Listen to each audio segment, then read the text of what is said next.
American, arrogant, throwing fists, ripping shit, tearing it, imperative. Then I'm killing this mic no matter where I live. These derelict rappers acting a fool, this embarrassing, is flagrant. That's the nature of this entertainment, and we can't even change it. Guilty before arraignment, now the system tainted. But when we speak, they all laugh at us.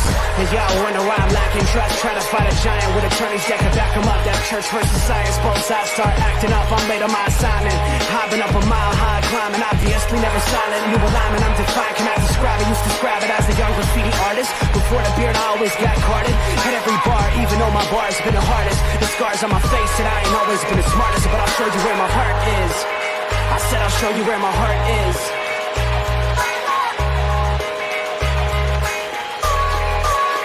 I can show you where my heart's at. See it on my sleeve, even if the beat stops, my soul will not leave. If I never stood tall, nobody will ever see. I can show you where my heart's at. See it on my sleeve, I can show you where my heart's at. See it on my sleeve, even if the beat stops, my soul will not leave. If I never stood tall, nobody will ever see. I can show you where my heart's at. See it on my sleeve, I can show you where my... The type of guy that would ride with the breeze. I'm higher than most people, I'm cold and icicle freeze. I'm liking to Mike Tyson, I'm a bison, a beast. I'm hot like Jamaica, like right by the beach. My pops is from a spot where they're fighting for peace. 8 years old out there watching people fight in the streets. All these sirens only make the violence increase. Yeah, we're still not loving police.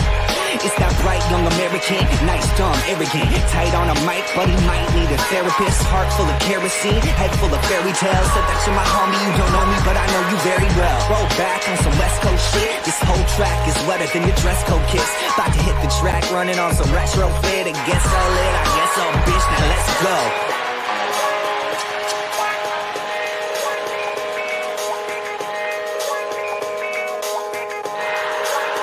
I can show you where my heart's at. See it on my sleeve, even if the beat stops, my soul will not leave. If I never stood tall, nobody... Ladies and gentlemen, it's that time again. Little sports nonsense and whiskey. Tuesday, March 21st. My boy Pinky in the house. How you doing, my guy? Good, buddy. Good. Switched it up from whiskey. Doing some homemade margaritas. You are allowed to do that. It's acceptable when you do it. You know, I just my father-in-law. I mean, it's you know, tequila, Concentro, orange liqueur, and just squeeze a lime in there, and it's you know, less sugar. Still gives you that kind of tart taste. It's pretty good. I just thought I'd switch it up. You know, try something different. All right. I'll allow it. You know, if we ever get sponsors, you're probably not going to be able to do that. You know, that's okay if they're providing us whiskey to drink. I'm just saying, take advantage of that opportunity now while you can, and it doesn't do anything. You know. How was your week, buddy? So far, so good. You know, had a great weekend. Spent some time. My daughter and I went and saw Shazam 2. Which was fun. Yeah, I mean it's. Oh, that was not. I don't know if that was Pinky approved. You usually have a definitive answer. That was kind of like, well. Well, if you like the first one, you'll like this one. Like it's. Did you not like the first one? I did. I just know certain people have certain opinions when it comes to DC movies. I thought Shazam, the first one was fun. This one is fun. Like they do a good job with the mythology that they bring into it. Does play, but it's still, there's something a little bit off about it, in my opinion. This probably would have been a perfect movie to have Shazam fight Black Adam. You know, that's well, you can't do that with the way The Rock tried to take over everything, and he's no longer allowed to be a part of this.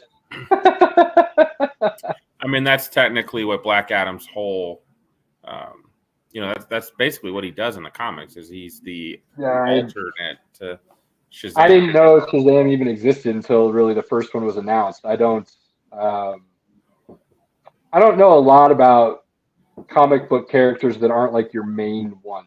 I've come to learn with Marvel coming out and DC doing like Shazam and stuff like that. I have quickly learned that I am not as aware of all the characters as I once thought I might have been.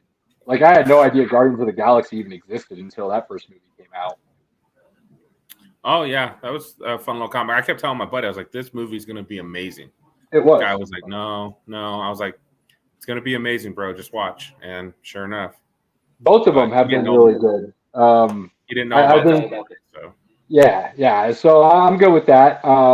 Didn't know about Shazam. Now, you tell me, is the way they're portraying it at least accurate? Because Shazam feels like it's a lighter side of DC, just because it's a kid becoming like this god almost with his right. powers.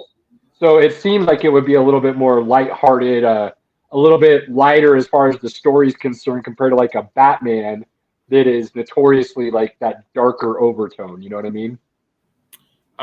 Yeah, this is definitely lighthearted and it's fun, and that's what I believe makes it a good movie. Is that the way he is in the comic books, though, or is it a little darker along the DC line? Like DC I mean, almost all DC is darker, but it's it's very similar in the comics because it is that Billy Bastion is a kid, right? And then he becomes a god when he says Shazam, right? And it goes back and forth.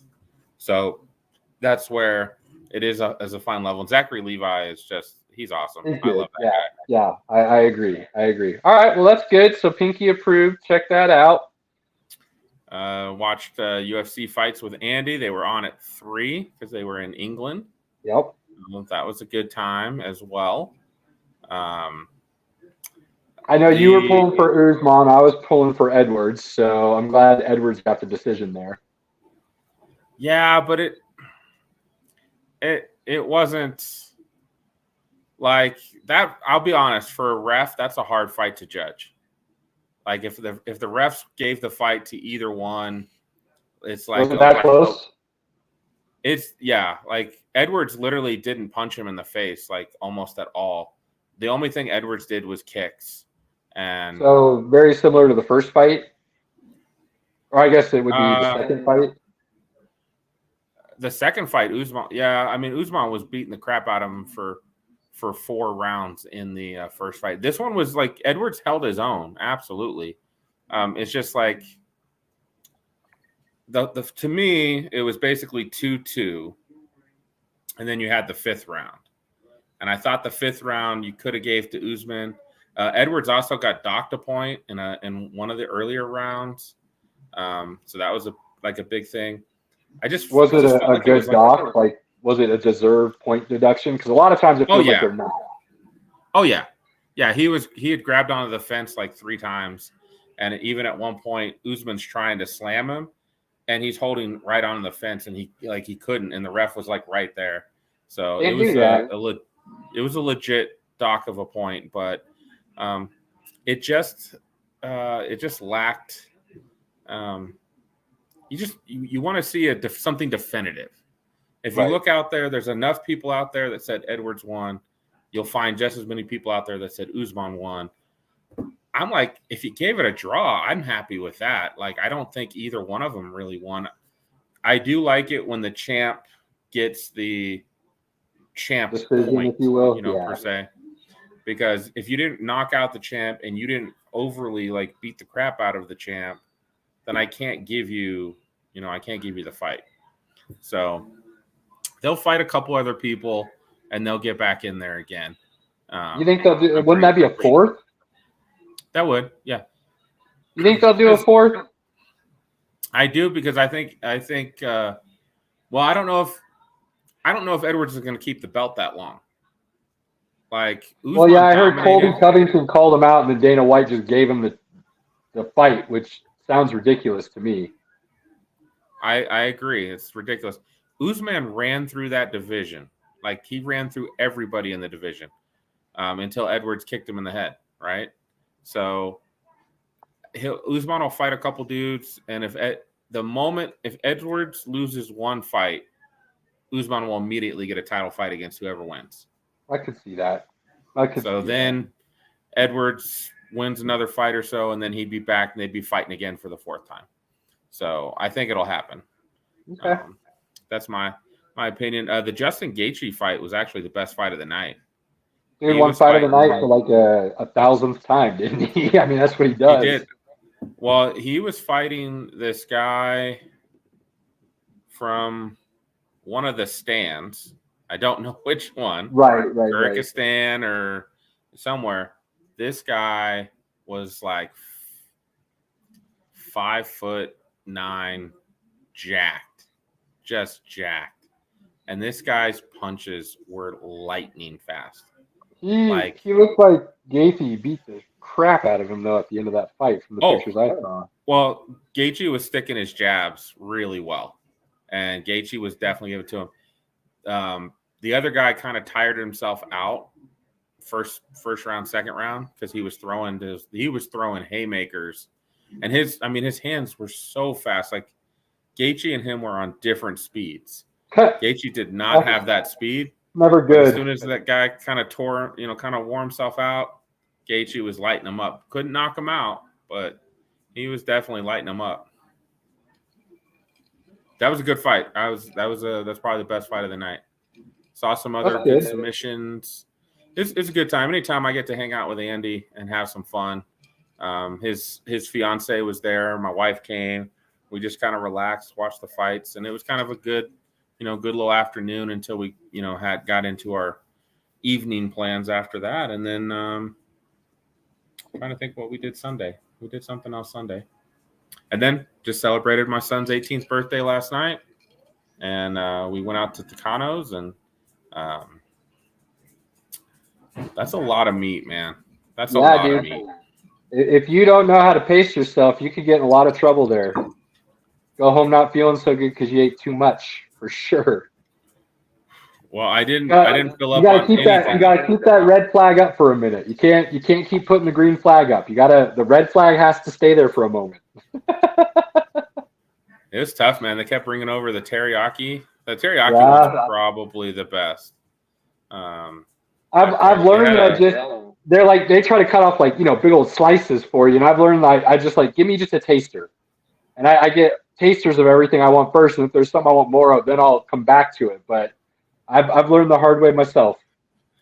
I've learned that I pretty much don't want any white meat there. I don't like the pork.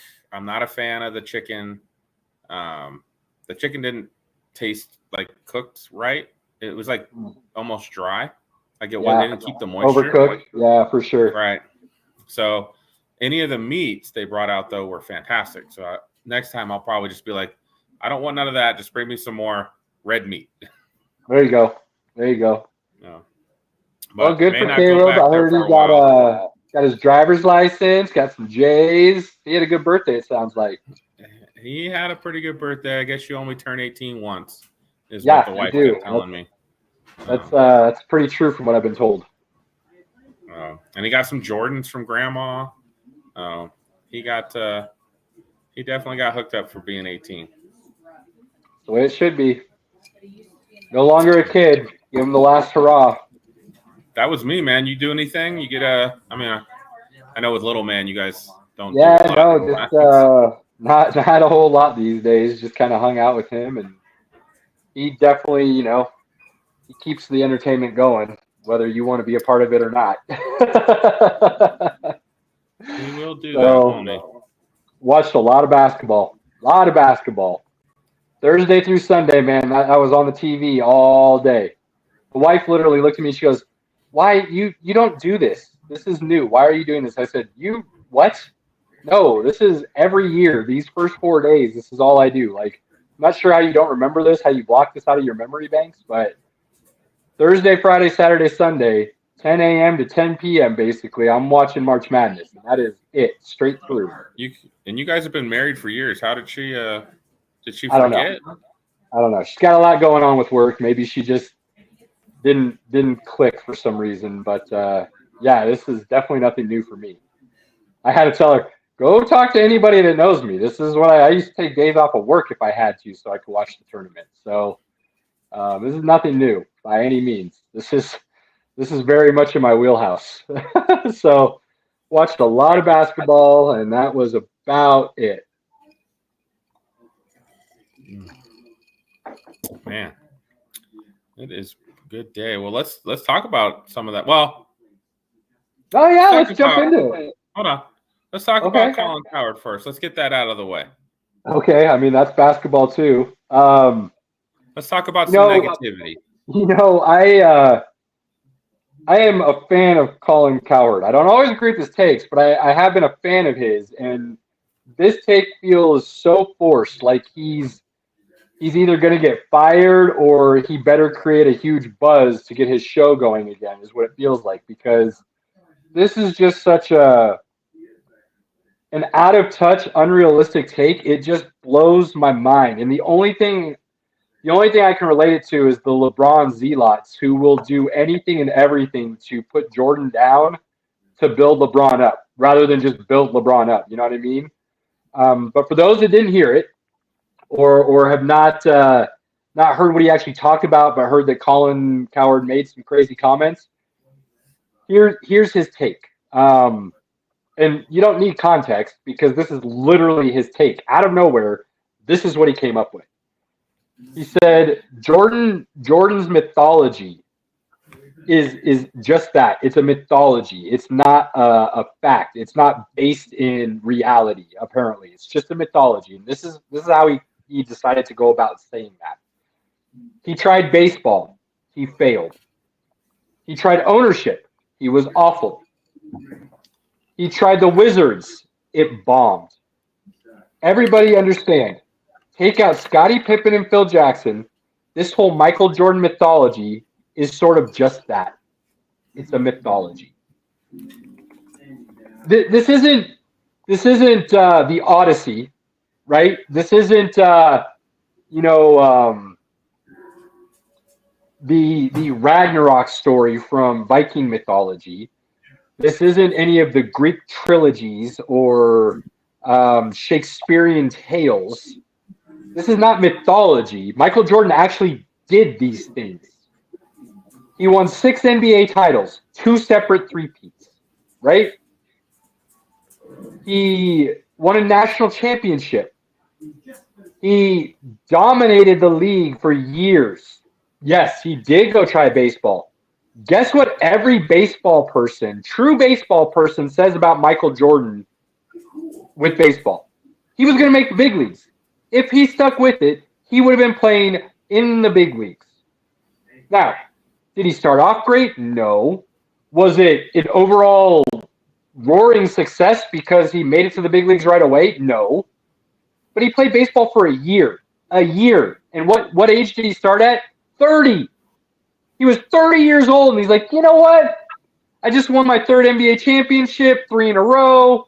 My father just passed away. Always wanted to see me play baseball. I'm going to go try it out now because I lost my love for basketball. And he was batting mid to mid-high 200s, stolen bases. Yeah, there were some growing pains. But to call baseball awful in Colin Kaepernick a failed experiment, that's just not true. Within that year, Michael Jordan showed enough for true baseball people to believe he would have made the league if he stuck with it. So, point 1, awful, terrible. No base in reality for that take. He tried ownership. He was awful. He was bad. He was bad with the Charlotte Hornets. I'm not going to say he was good. I'm not going to say he was even average. Charlotte did not do great under Michael Jordan's ownership. As far as expectations to reality to just what he accomplished. Keep in mind, great players who try to build a team can't always, like, they see the traits, but they forget some of what made them great, right? And yes, it's hard that's for part them of to it really, for sure. like you can't judge a guy's heart, and you can't judge his, you could somewhat judge his IQ, but like when a guy gets on the court, you're thinking, hey, these are the things I would do. Just do those things. Not every guy can process that information. Not every guy can. Well, like Barkley said, he didn't exactly put people around him that were going to tell him no. That's partly his fault. That's partly the people he hired that were unwilling to tell him no. You know what I mean?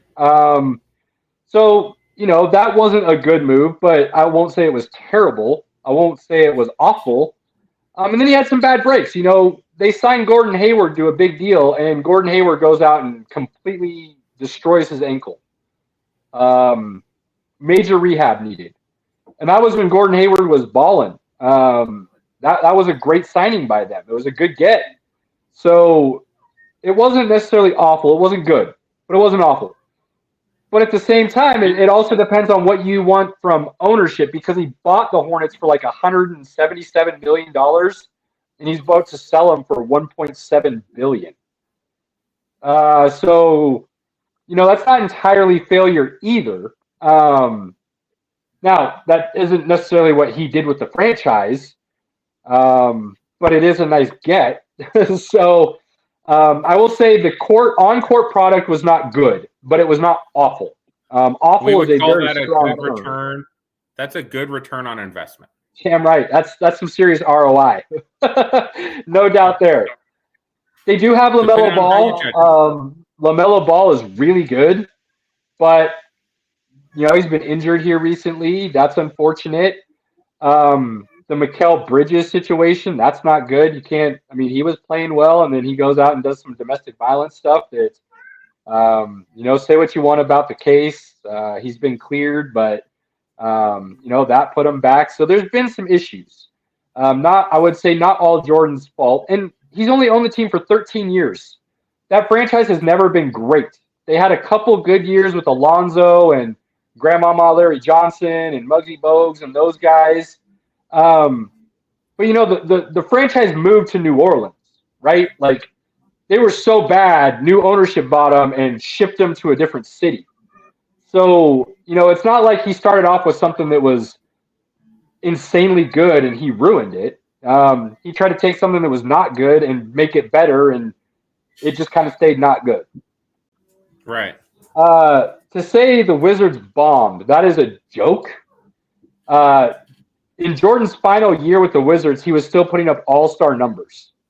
Now, you compare them to Michael Jordan career numbers, and they look bad.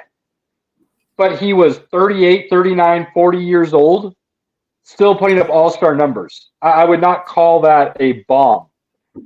Jordan couldn't control what the front office and the owners were doing, no matter how much input he had.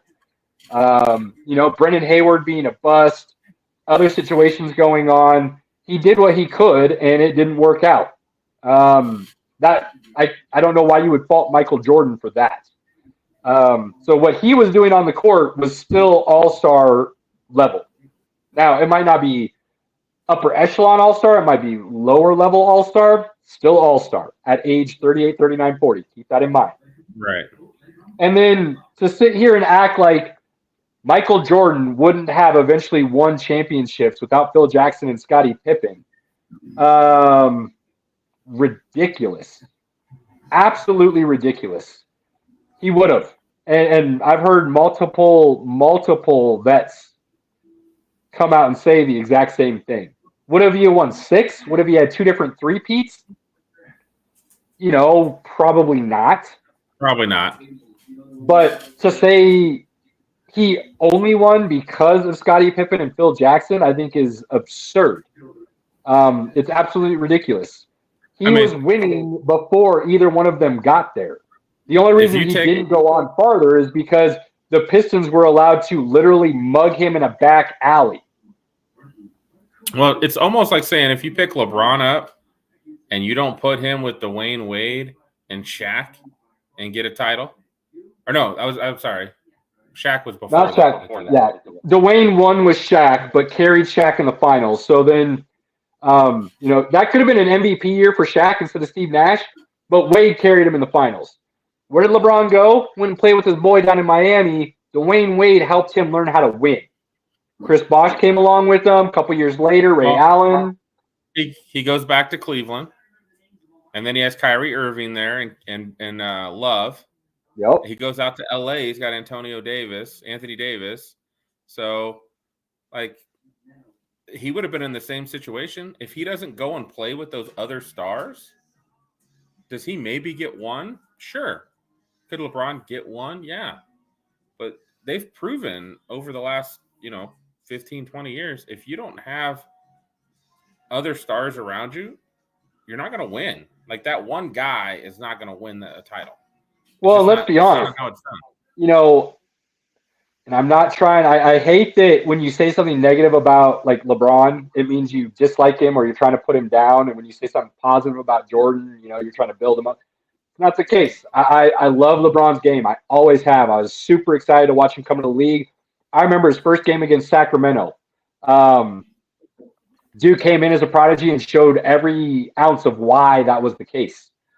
But if I'm being critical, if I'm being picky, I can't honestly sit here and say LeBron made his teammates better. Like he raised the level of his teammates. I've never quite seen that. What I have seen is a great player playing with other really good to great individuals and them coming together to win a championship. LeBron James made Scottie Pippen. I don't care what Scottie Pippen says. I don't care what anybody else says. From my eyes, from my basketball knowledge, what I saw with Jordan and without Jordan, Scottie Pippen is a borderline all-star. Scottie Pippen, I mean, he is an all-star, but he's a borderline Hall of Famer without Michael Jordan. Period. Michael Jordan made him. Does Phil Jackson become known as Phil Jackson if Michael Jordan isn't his primary star? Hell no.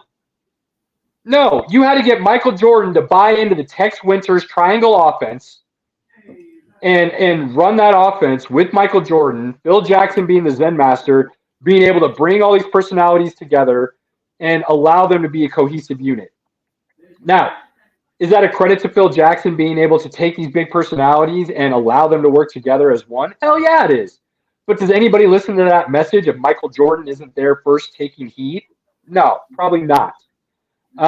It's probably a little bit too out of the box for most of these guys to get behind.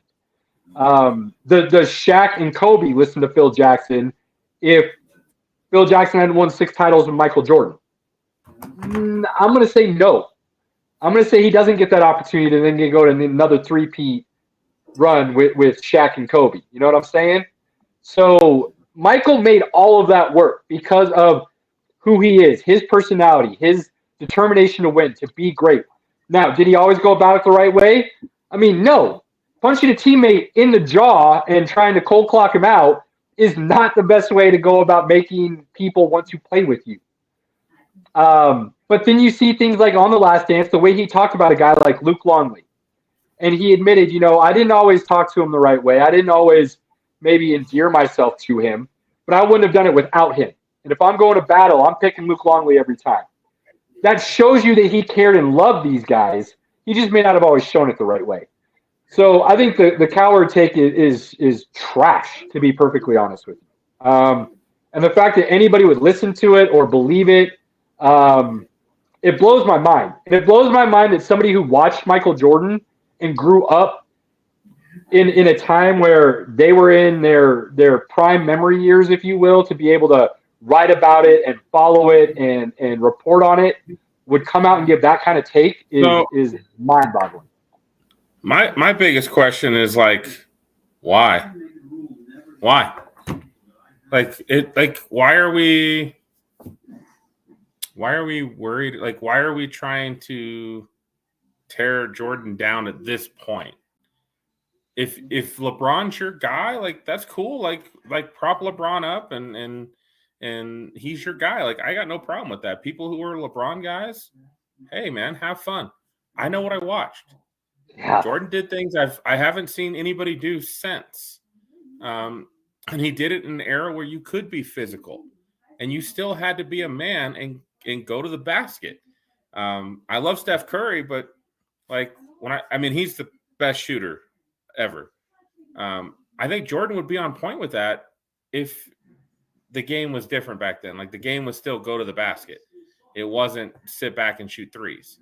I think he would be a pretty damn good 3-point shooter if that's what we asked. He would have learned. He would absolutely learn to be a more dominant 3-point shooter if he was playing in today's age, for sure. It's wild. And Colin Cowherd will talk about a bunch of different things that some things I agree with. Some things I'm like, where did that come from? Like, But that's Colin Cowherd. He's not quite Nick Wright. Yeah, well, they're buddies, so it definitely feels like a very, very clickbait. So there's Skip Bayless. There's Skip Bayless. There's Nick Wright, and then Colin Cowherd's like right there. Like all three of them. I will say I do have a lot of respect for Skip in the sense that everybody that's worked with him, from Stephen A. Smith to Shannon Sharp, says he's not saying things for a hot take. He's not saying things to get people's attention. He's not saying things to get clicks. What he says he truly believes, and he has numbers and arguments to back up his thought process, whether you agree with it or not. And a lot of it does come off as this crazy hot take. And I get that. But by all accounts, the people who worked with him have said he truly believes what he says, and he is arguing it because he believes it in his eyes and his thought process. I've never heard anybody say that about Nick Wright or Colin Cowherd. Like, they very much feel like they're just going to hot take everything and see what sticks. You know what I mean? But, they're still making a lot of money. They're the top guys at Fox. So, power yeah, I feel like we're doing this wrong, Pinky, by trying to have thoughtful, legitimate analysis of the things we bring up with facts behind it. I feel like we're just doing it wrong, apparently, because if we had just done super hot, nonsensical takes and just really gone with the nonsense part of our name, and the nonsense not just being all the other fun stuff we like to talk about, and it really is nonsensical sports takes, maybe we'd be doing better. I don't know. Well, at least the trolls would hate us more. Right, yeah. Well, I give legit takes on some of our social media, and I'm told that I'm just flat out dumb as hell. So I guess it doesn't matter what you do. Somebody's going to come at you for something. Hey, you tell me who did that. Who hurt you? Only I can tell you to go fuck yourself. That's my job. Oh, goodness. I'll let you know next time. If anybody's going to call you an idiot, it's me. Okay, that's fair. I like that. That's what you're here for. Keep me grounded, right? Oh, man. Well, speaking of nonsense and being grounded, not keeping your head in the clouds, that's the opposite of what the NCAA tournament has been. Baby, did I not tell you it feels like it's going to be all chalk, which means it's probably going to be chaos, and chaos then ensued? That's what you want in the tournament. In the first week, you want chaos. That's what you want. Oh yeah, you do, and we got it, baby. And we definitely got it, man. Left and right. It's not. I was looking over some past years. It's not the craziest that we've had, but it's up there. It depends on how you want to define crazy. There hasn't necessarily been a ton of last-second shots. Like there have been multiple of those in years past. We did get one though, which the way that came about was absurd. The way Virginia threw that ball, I don't know what that guard was thinking. They had a timeout. He could have thrown it off the player. Maybe he thought there was less time on the clock. But even then, if you're going to throw it away and up for grabs, you better heave it, at least so that it goes out of bounds on the other side of the court rather than right in the middle of the court. But props to Fairleigh Dickinson for catching that ball. That guy caught that ball at basically center court and took a dribble, immediately threw it ahead to his dude standing on the three-point line. Dude turned, shot, buried it, game. Which leads us to our second 16 beating a 1. UMBC is now not alone. Virginia also is looking not so hot. Losing the way they did. Bro, how do you have a 7'4" monster in Edey at Purdue? And I said Virginia. I'm sorry. It was the Purdue player throwing it away. I apologize. I meant to say Virginia is not alone as losing to the only 16. How do you not get Edie the ball in the last 8 minutes of the game? Because I told you, I told you when I put up that graphic last week, the reason I'm scared about Purdue is because the tournament usually is dominated by guard play. And they have poor, below average, I don't know if I'll say poor, below average guard play. And the reason guard play is so important in the tournament is because that's going to be your primary ball handlers. That big guy's relying on somebody to get him the ball, to help him get his shot created. And when you don't have guards that can do that, and you come up against a matchup where the other team has guards and they can pressure your guards full court and put them in bad spots, it's going to cause you to have issues. Now, there are people saying, and it's hard to argue, that was the biggest upset in tournament history. Because, and I have a stat here, let me find it. 16 seed Fairleigh Dixon win over 1 seed Purdue is the biggest upset in NCAA tournaments since Jay Billis, and this is why. FEU is rated 275th in the nation per KenPom, which I talked about last week as being one of the primary ranking systems based on some analytics. Purdue, so FEU is 275. Purdue was 8th overall in that ranking. There has never been an upset that was that vast of a difference in the rating system. Wow. So that is partly why people are calling that the biggest upset. Now, unfortunately, their story ended their next game out on Saturday. Florida Atlantic. Florida Atlantic beat them as an 8 seed, and we'll move on. But still a fabulous story. Just an amazing story. Then you did have Virginia losing. Give me a second here. I'm going to pull up so we can go through all of it here. Furman. They lost to Furman. They lost to Furman. That was a 4 beating a 13. And Virginia now, they're. No, that was a 2 and a 15. Virginia was 2. No, 4 and a 13. Virginia was a 4. I've got the brackets up. That's why I know for sure. Let's see if I can. All I know is Pinky made money this weekend. That's all. Yeah, you did. Yeah, you did. Shoot, I can't find it now. But basically, it's like Virginia's last 4 tournaments. It was lose to UMBC, so a 16 beat a 1. Then they won the national championship. Then last year, if I remember correctly, they were a 2 and they lost to a 15. And then this year they were a 4 and lost to a 13.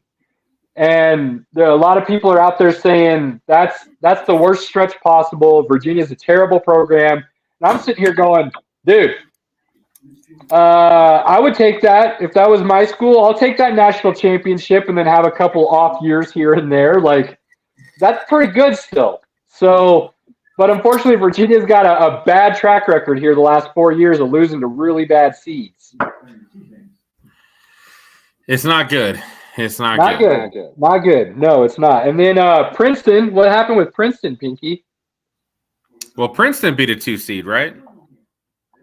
They did. Princeton beat a 2 seed. And that was very much unexpected. Arizona. Who did they beat? Oh, Arizona. The Wildcats of Arizona. And a lot of people had Arizona in the Final Four, and some even had them winning, including Jay Billis. Jay Billis had Arizona winning it all. So that's rough. That's not good for Arizona. So Princeton moves on, and then they go on and they win the next game. They play against Missouri. So Princeton has a 15 seed is in the Sweet 16. Yeah, they did. They did. So Princeton's in the Sweet 16. They're playing Creighton. And I said Creighton is my dark horse for a couple different reasons. I had Creighton. I have Creighton. I have a bracket. I only did 2 brackets. One sucked. One, I have Creighton and Gonzaga in the final. Atta boy. Way to go, Pinky. I've got Creighton winning in the bracket. I named it I Love Chaos. So nice. I like it. So Princeton will be playing Creighton. Duke is out. Kentucky's out. Kansas is out. North Carolina's out. Hold on. Moment of silence for my pain and anguish of Kansas. Fair. Okay. If Okay, Bill move on. Self coaches that game, if Bill Self coaches the game, they probably win. But I don't want to necessarily say that for sure, but it does feel like that could have possibly been true. Hey, it's at least an excuse. Okay, That's fine. But I didn't think Kansas was going to win it all this year, anyways. I've watched them play this year. They don't have they have some good scorers, but they don't have a dominant scorer that can get a bucket when you need it every single time. They have to slow you down and play their game. So it's true. It's true. Now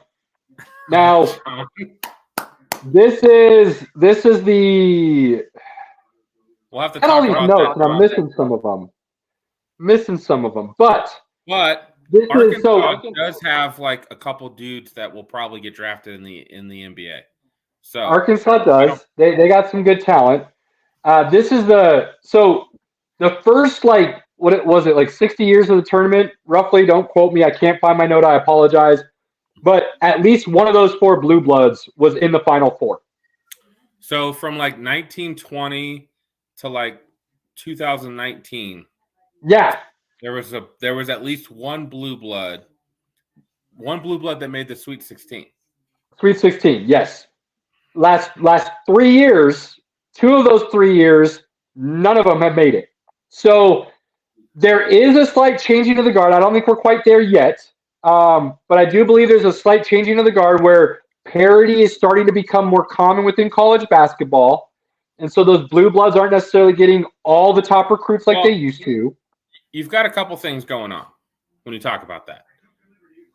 Mike Krzyzewski's gone. That's a big deal. For Shire's first year, though, they had a good year. For his first year, I would say that was a success. So their second half was really good. Absolutely.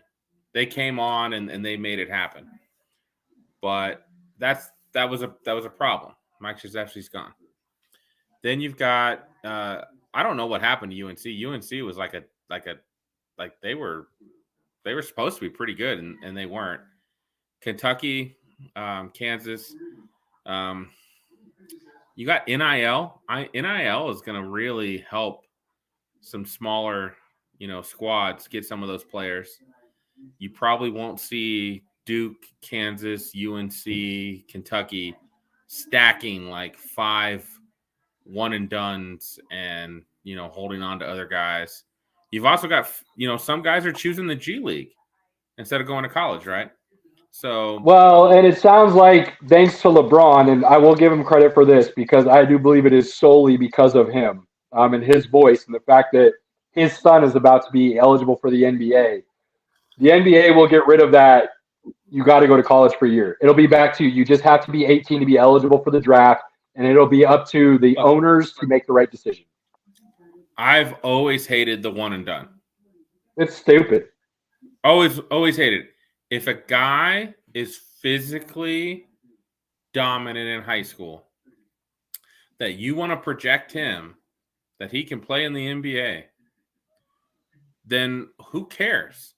Now, as an owner, I didn't see him play college ball. I don't know what he's going to do. That's the risk you're taking, man. Exactly. If you don't want to take those risks, that's on you. Kobe did it. LeBron did it. Kevin Garnett, I think. Moses Malone. There's a ton of them. Absolutely. There's a ton of very good stories where it worked. There's also a ton where it was awful. You know what I mean? Right. So you got to take that risk.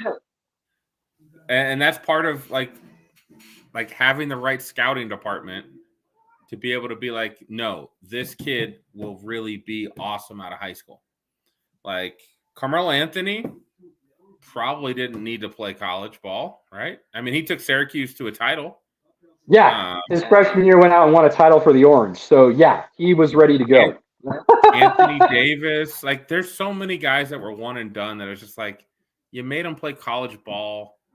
because like you made them play college ball to protect the owners from themselves. That's their That's problem. all it was. That is the only reason that rule was implemented. Absolutely. And it ruined college basketball for a while because there's so many dudes doing that.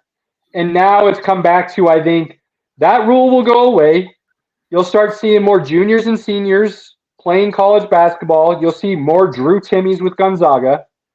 And that will really help the college game look a lot better, be more competitive, and just an overall better product. So it'll benefit everybody. But tournament, chaos, man. I love it. I absolutely love it. So with the Sweet 16, with who's left, you still got your Bama, right? A lot of people have picked Bama to go on. So that's good. I got Bama. I told you why I didn't like them last week. I stand true to that. After that incident with Brandon Miller, they fell off a little bit. I think when adversity hits them a little bit more and they get into some of these closer games, as the talent picks up, I think they'll have some issues. That's my take. We'll see what happens. You've still got why am I drawing a blank on the other number one? Houston. Houston is still in. Thank you. You still got UCLA in. I said Creighton's my dark horse. Well, I like their path. Creighton does match up against Alabama. Alabama and Creighton would play if they both win. UCLA is in until they play Gonzaga. Gonzaga's going to beat them. I don't know, man. That's for your bracket. Let's hope you're right. But that'll be a rematch of the championship 2 years ago. And that's going to be very interesting. Very interesting. Or not the championship, I'm sorry, the Final Four. So that'll be very interesting how that plays out. So there's still a lot of really good storylines. I'm not going to go through the whole list right now because I know there's other things we want to discuss. But, chaos ensued, and it was very well worth it. Couple other upsets that you can go through and look at. But overall, the tournament has lived up to its name yet again. One thing I will bring up, March Madness, baby, lives up to its name. Something I will bring up that's kind of runs parallel with, but not quite the same as the tournament. And I think it's only a big deal this year because of who declined the invite. But there's this little tournament called the NIT. The NIT was really big up until about the 1980s when the NCAA expanded the field and more people were invited. It is the national championship tournament. It decides who the best team in the country is. It's the one that gives out the award that matters. UNC didn't make the tournament this year. And they were invited to the NIT, and they politely declined the invitation. I saw a bunch of people. I made a comment on social media that, as far as I'm concerned, the NIT is basically a participation trophy tournament. North Carolina decided they don't want the orange slices, and they politely declined the invite and decided their season was over. And I saw a lot of people, which is why I finally decided to comment, say that they're a bunch of whiny kids. This looks bad on the coaching staff. You never decline a chance to play more games. And I couldn't disagree more. To me, they were playing to win a championship. You don't do that by going to the NIT. They said our season wasn't good enough. We didn't accomplish our goals. Our season is now over. So we're going to bow out. We're going to eat our crow. And we're going to say we're done. And we're going to move on to next year. And I caught some heat for saying that. How do you feel about that, Pinky? Do you think they should have gone? Do you think declining is okay? Do you feel like it's just a participation trophy tournament because it doesn't mean anything? So here's what I would have done. If I was Roy Williams, I would have gone to my team. Hubert Davis. Did Roy Williams retire? Did I miss that? Yeah, dude, 2 years ago. Hubert Davis was coaching the team last year. Okay. If I'm Hubert Davis, I go to my team and I say, hey guys, we didn't make it where we wanted to go. We've got this opportunity to go do this. What do you guys want to do? Because they're the guys that have to go out there. They can get injured. there's things that could happen. What do you want to do? By all accounts, that's exactly what happened, Pinky. If the team said, we don't want to do that, I'm cool with it. I don't mind. Because the NIT, it doesn't matter. If you win the NIT, so if they went out and said the winner of the NIT gets an automatic bid to next year's tournament, awesome. Ooh. I'm cool with that. Because now it says, okay, if we win the NIT, next season doesn't matter. We're already in the March Madness, baby. We're already there. Now, we still want to get a good seed and all that. But if we have some things don't go our way, like things don't work out, we have an automatic bid, right? So if there was that for the NIT, then it matters. The NIT doesn't matter. There's nothing about it that matters. I had a couple people comment, you're playing to win a trophy. That's exactly why you should participate. And I went, wait. You literally just made my argument for me. You said trophy and participate in the same sentence. That is exactly what it then becomes, a participation trophy. You don't qualify for the NIT. You get invited. And they will, if all the quote-unquote top options decline, they will go down the list as far as they need to make sure they fill out their field. This is not a qualification. This is who the NIT feels are the best remaining teams that they can pick from. So that's like the definition of our participation trophy in my mind. All right, buddy. Are you ready? Hang on. Before we go to football, there is one other thing I want to mention, and we don't talk a lot of baseball, but I do want to mention, if you had not been watching the WBC, the World Baseball Classic, shame on you, because this is some of the best baseball I have seen in years. It obviously matters very much to the players involved and playing for their home country and wearing that flag, if you will, and representing their people. I think the baseball has been phenomenal. The viewership around the world, maybe not necessarily in the USA, but around the world, has said that the world cares about this event, very much so. I think the WBC is doing itself a bit of injustice holding it during spring training of Major League Baseball. I think this needs to either be done at the end of the season or in the middle of the summer. Now, that would hurt Major League Baseball, and that would cause a lot of issues, so that would probably never happen. But I do feel holding it at the beginning of the season limits them a little bit from growing it as much as it could be. But from what I've seen and what I've watched, this is the World Cup equivalent for baseball. And as this game grows around the world, and you see more countries wanting to participate, and those countries growing the game within their country, I think this can become a really, really big thing for baseball internationally. So I want to make sure people are aware. We got the championship game going on right now. That's what I keep looking at my phone. So if you think I'm looking away or trying to find other things, I'm pulling up stats from earlier, and I'm trying to watch the game at the same time. So it's 3-2, bottom 8, Japan up by a run. Ohtani has, I don't care what anybody says, he has solidified himself by far and away the best baseball player in the world. Bar none, period. Does not matter. I don't want to hear an argument for anybody else. Ohtani is the dude.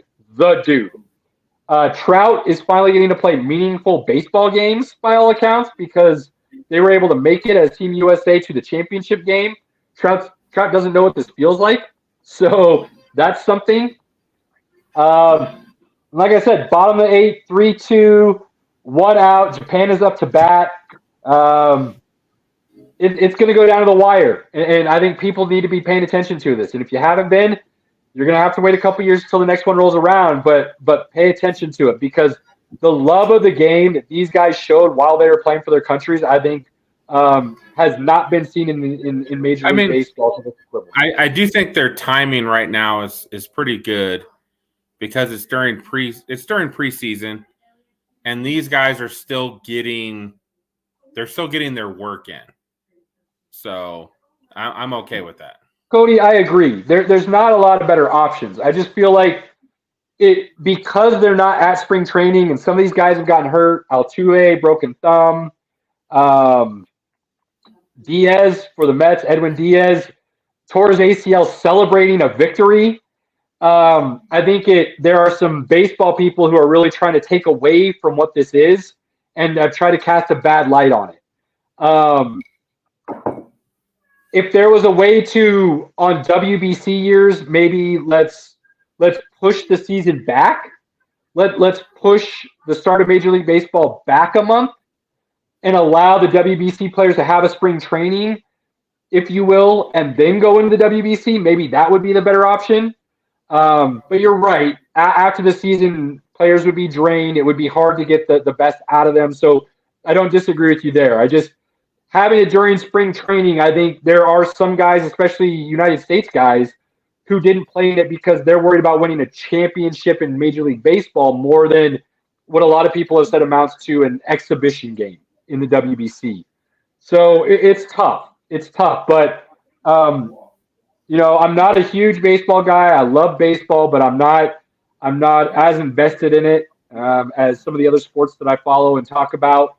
Some of that has to do with the fact that the Rockies are trash, and that's my team, and I can't support the ownership, which makes it hard to support the players. So I've decided, Caleb, I'm a Braves fan. I can't hate you there. We grew up watching them on TBS every afternoon, right? I mean, so I can't hate you with that.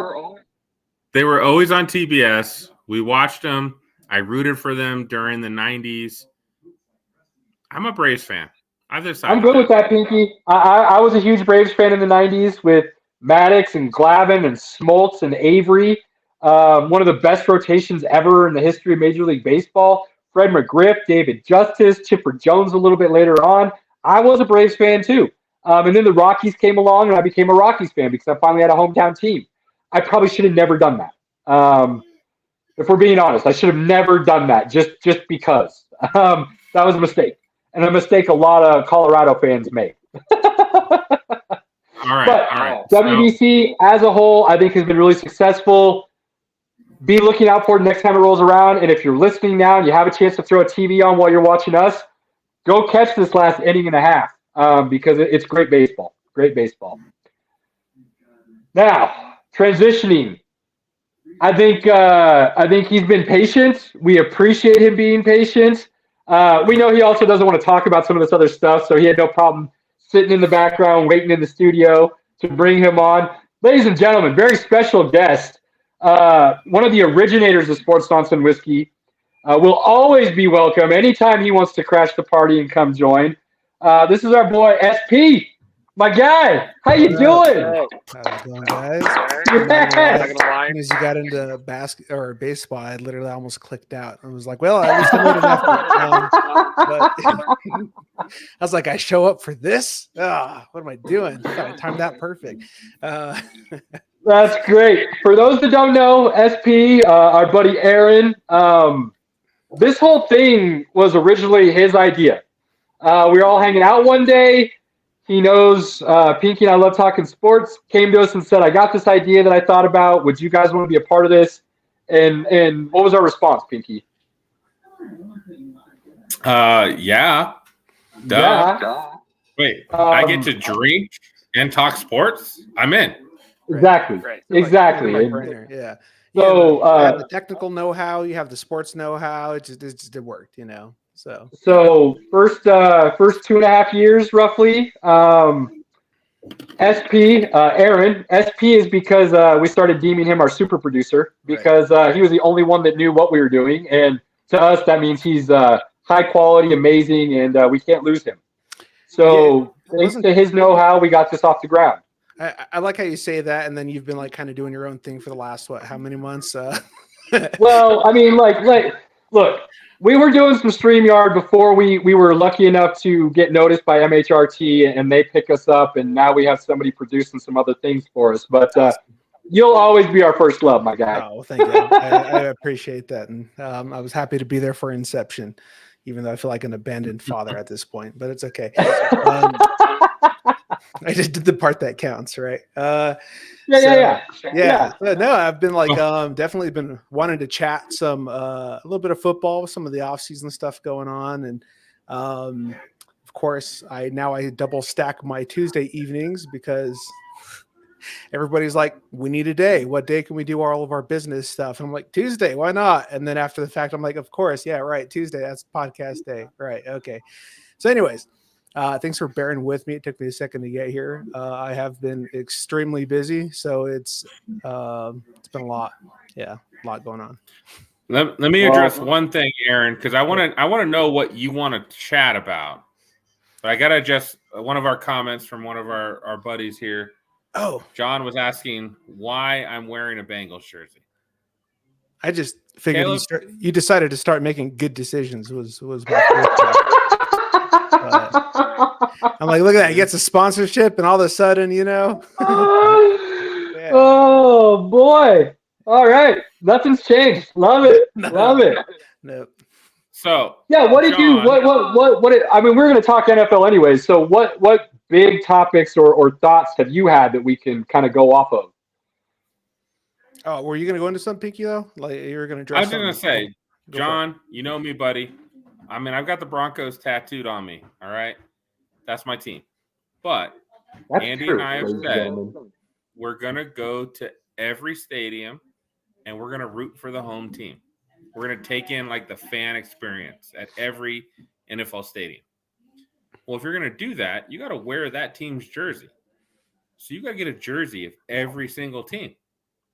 So I'm working on that collection. I bought this one. It's a Joe Burrow.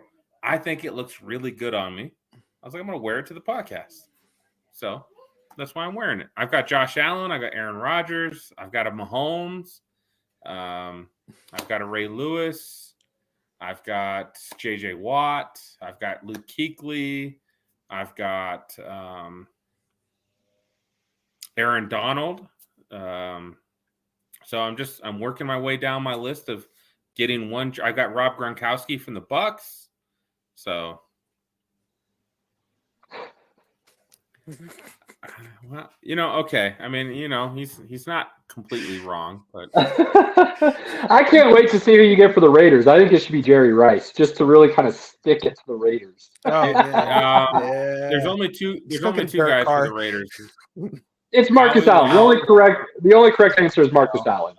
It's Bo Jackson or Howie Long. Hey, I'll accept Bo Jackson. I apologize. That would be the one I would get. Howie Long, I can kind of get behind. He is an all-time great. He's a Hall of Famer. But you're right. It should be Bo Jackson. I can't believe I haven't said. But Marcus Allen would be a good get too.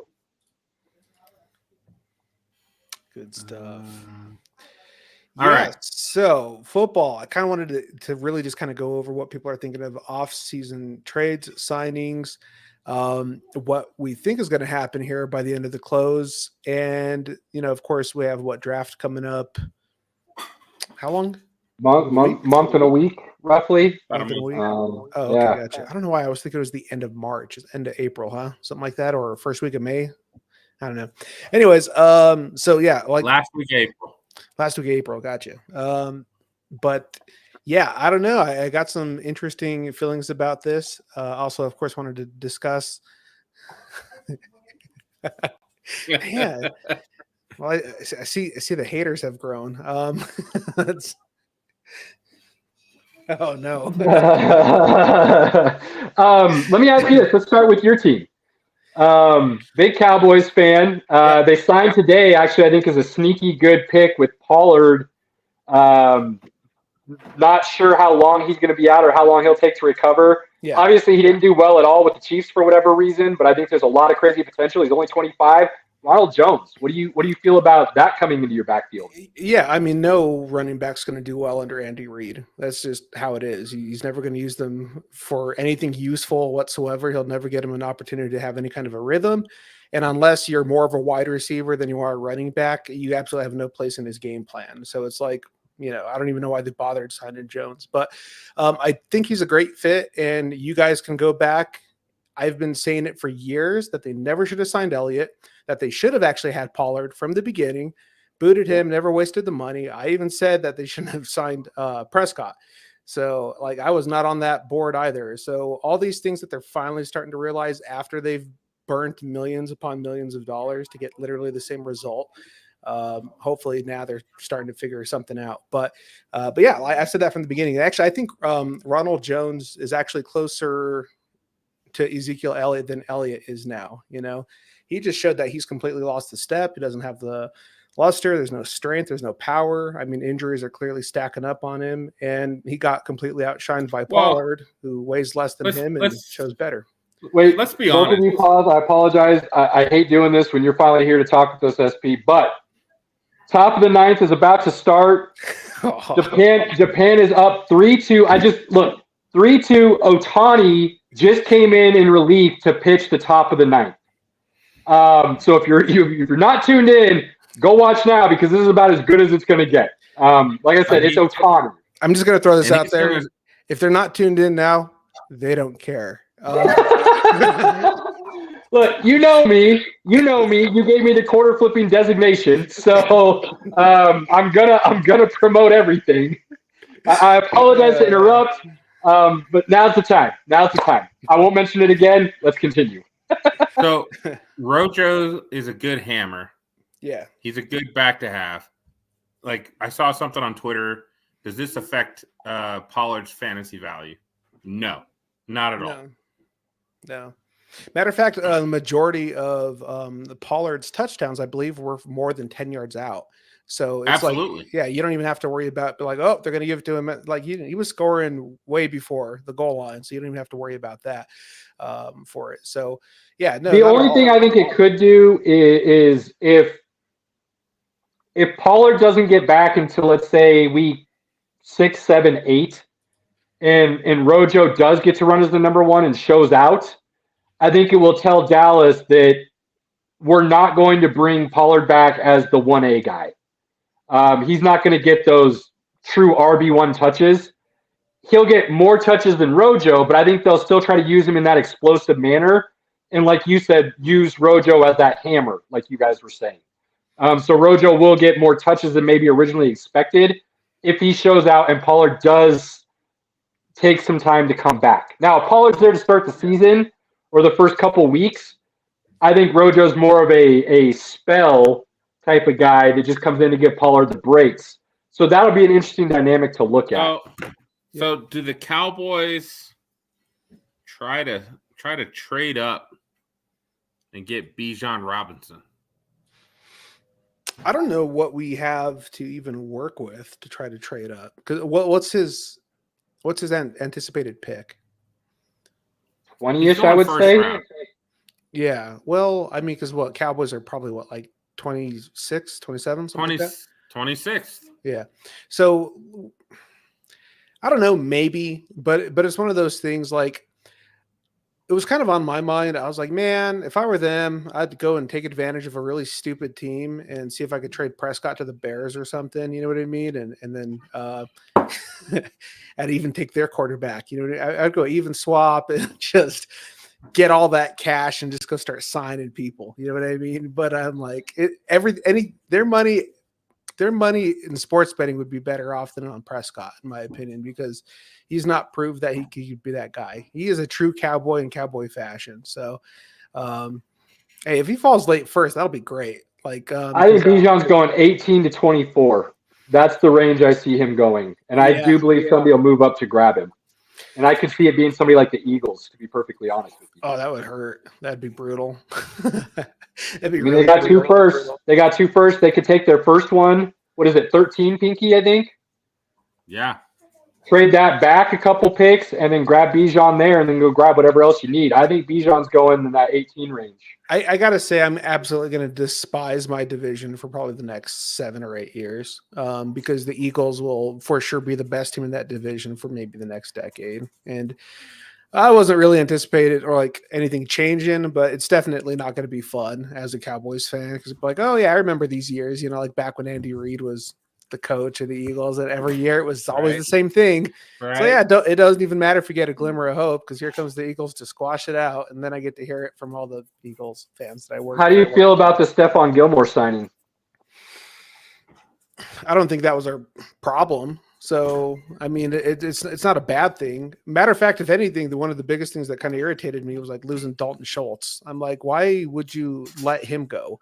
of all things. And here's what I find amusing about that, though. They offered him a 3-year, $36 million deal. He signed a 1-year, $9 million. He signed a 1-year, $9 million deal with Houston. So he actually ruined himself by not accepting the Cowboys deal, which market value, I feel like they gave him a pretty fair deal and he turned it down. Yeah, I guess that's fair. I really can't blame the Cowboys for that because I don't think he was necessarily worth more money than that. And you obviously can't say he's trying to chase wins. Matter of fact, it sounds like he's trying to chase losses for some reason. I think he was worth more to the Cowboys than anybody else. Yeah. Yeah, I agree. So how, after he tested free agency, how did they not work out something at that point? I also believe that you guys have I believe he was a rookie last year. Correct me if I'm wrong, guys, but Jake Ferguson, who showed some flashes. If he can play the whole season, I don't think they really lost a step with losing Schultz. I think Jake Ferguson can fill in fine with the addition of Brandon Cooks and CeeDee Lamb still there. I don't see that being an issue for you guys. Schultz was just, I don't know why, but I don't see anything special about Schultz. But he was a good security blanket for Dak. You could say the same thing about Jason Witten, and he went down as an all-time great in Dallas. You know what I mean? So that's always touch and go when, if you got a big body and you know how to just put it in position to be able to get those balls to you, that's a skill in and of itself. Yeah.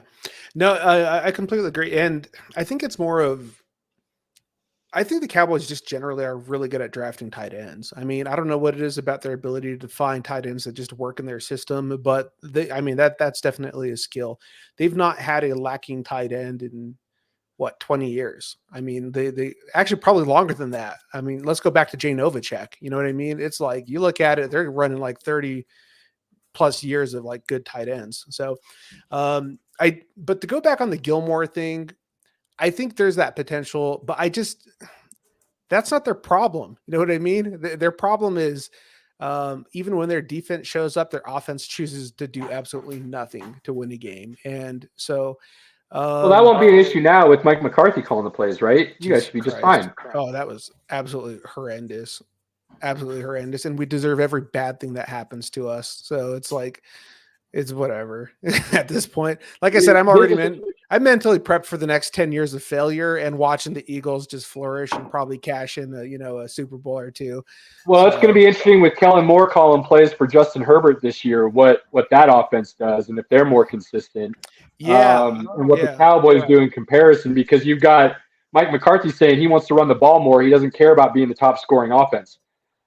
Maybe it's just me, but I'm pretty sure being a top scoring offense means you should win more games than you lose. Especially with as good as our defense has been playing and how they're improving year over year, you'd be like, actually, I think I would want a top scoring offense with as good as our defense has been. Yeah, maybe coaching decisions with play clock management and, general game calling. Maybe that was the problem. But realistically, do you expect a dumb person to say something that's not dumb? You know what I mean? It's like that's just kind of how it is. And but anyways, like I said, I'm already mentally there. I'm already like figuring out like, I think I'm gonna be a Jaguars fan for the next 10 years. Either that or actually Dolphins.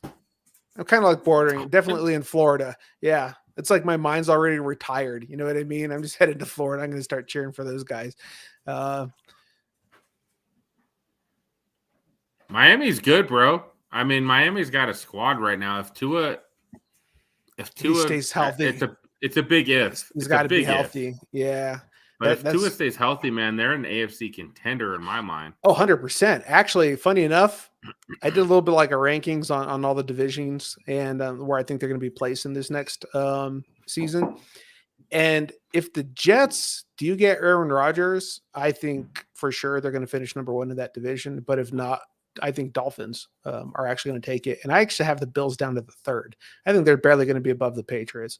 I think they're just figured out. You know what I mean? And that's just kind of it. They had their chance, and now they've gotten exposed back-to-back seasons, and that's it. So I don't think enough people have put credit in the Bills losing Brian DeBall.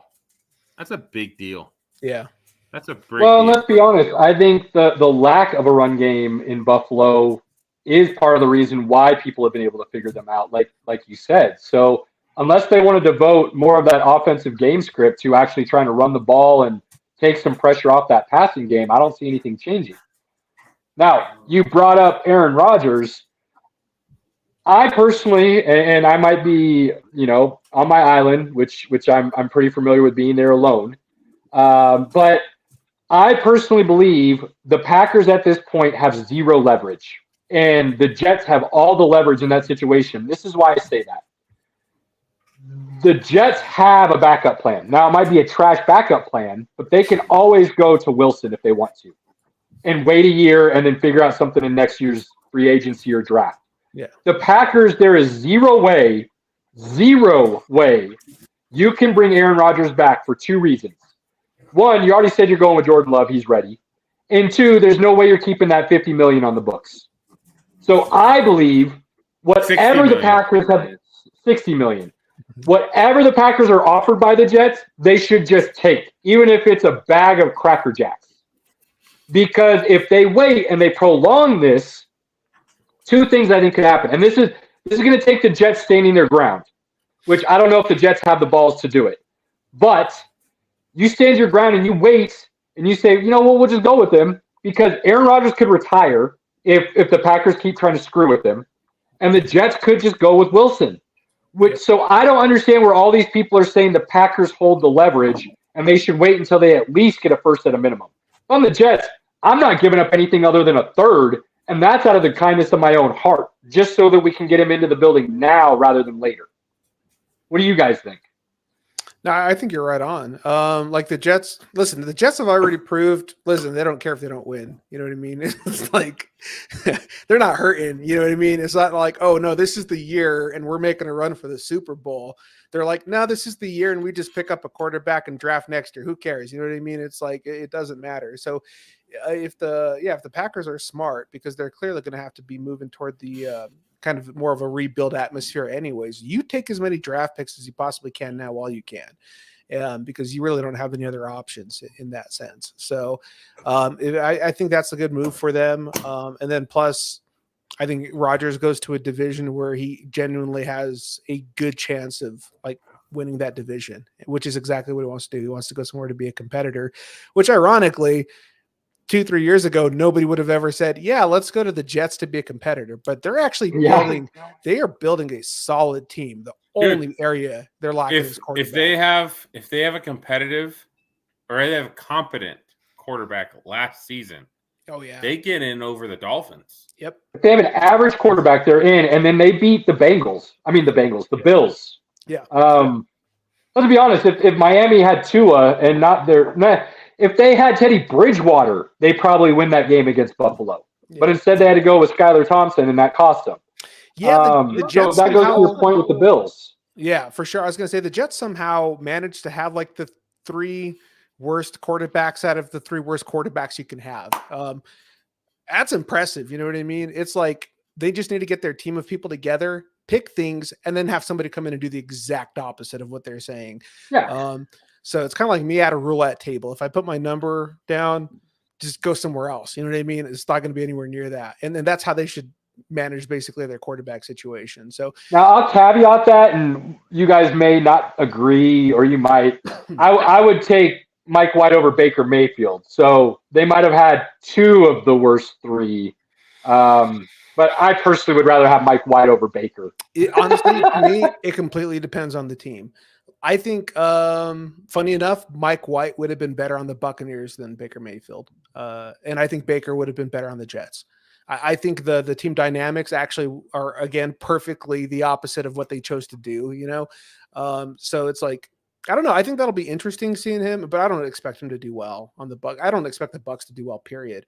You know, if you can't win that, like enough games with Tom Brady, and then you're gonna bring in Baker, be like, oh no, yeah, now things are gonna change. You know what I mean? It's like, sell all your stock for all Buccaneers fantasy players while you still can, because it's only going to deteriorate next season quickly. For sure. Yeah. I'd be shocked if the Bucs don't move Evans or Godwin before the trade deadline. I get rid of both of them. Absolutely. Clear up that cap, get some picks in. Prep up. Yeah, you got to start rebuilding from scratch now. Absolutely. For sure. They are, yeah, they're done, and I pretty much already had them at the bottom of the list, pretty much at the bottom of the list, anyways. So it's like they're not going to do anything different. But so, Aaron, we haven't talked to you in a while. Yeah, who is getting the number one pick next season? Oh, I got my team. Pinky hasn't asked this yet, so we're all on the spot with this one. I don't see how. Well, God, because it really depends on two things. I think it's either going to be the Rams or Cardinals, or I think it's the Raiders. So it's the Cardinals, hand down. Yeah, I agree. That's why when I saw that they signed Hopkins, cheers, gentlemen. That's never happened. I don't think. I think that's a first in the history. Literally all of us on the same page. Absolutely. And for them to sign Hopkins to that 2-year extension, I'm like, you guys are idiots. Like, why would you burn that cash now? And wait, did that just happen? They're still trying to trade Hopkins. No, I'm pretty sure it was